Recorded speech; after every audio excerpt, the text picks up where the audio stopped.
Now, Prime Minister Narendra Modi has been lauded for hard-selling India at the World Economic Forum in Davos, from wooing world leaders to reaching out to global CEOs to come and invest in India.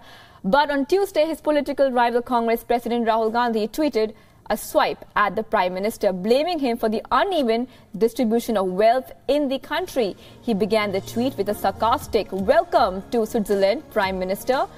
What Mr. Gandhi should be doing is also brushing up on his history and understanding a contrast. While Prime Minister Modi promoted India at the World Economic Forum, it turns out that a Congress minister attended the top meet in Davos to work against India's interest. The minister we are talking about is Madhav Singh Solanki, who was External Affairs Minister in the Narasimha Rao government.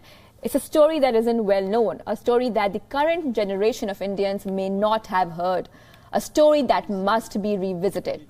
Given the context, now WION has accessed an affidavit which shows how the CBI, a premier investigating agency in India, sought the prosecution of Solanki for trying to scuttle the Bofors probe.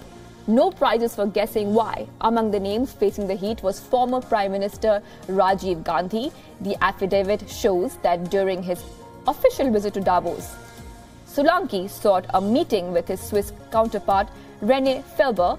The meeting was arranged during the annual World Economic Conference in 1992. Solanki requested that there should be no witnesses to the meeting. During the meeting, Solanki gave Felber a sealed envelope. Solanki allegedly handed René Felber an unsigned and fabricated memorandum. CBI says Solanki tried to interfere with the ongoing Bofors investigation. Now, the affidavit further says that Solanki claimed he had new information about the Bofors case and wanted Felber to communicate that to the Swiss government. Felber allegedly told Solanki he was not responsible for justice matters. Soon enough, parts of the story made it to the papers in India. Solanki had to resign from the Narasimha Rao cabinet in April of 1992. He reportedly admitted in Parliament that he had delivered a memorandum to the Swiss minister. Now, remember, the Bofors payoff case was a major political scandal in India.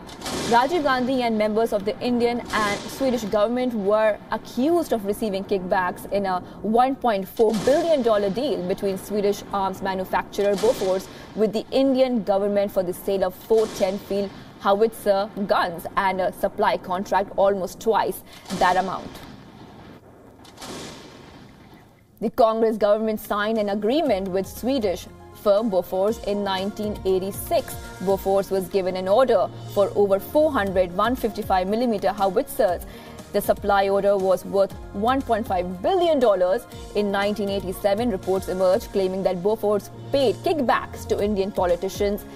And in 1999, the CBI named Rajiv Gandhi as one of the accused in its charge sheet.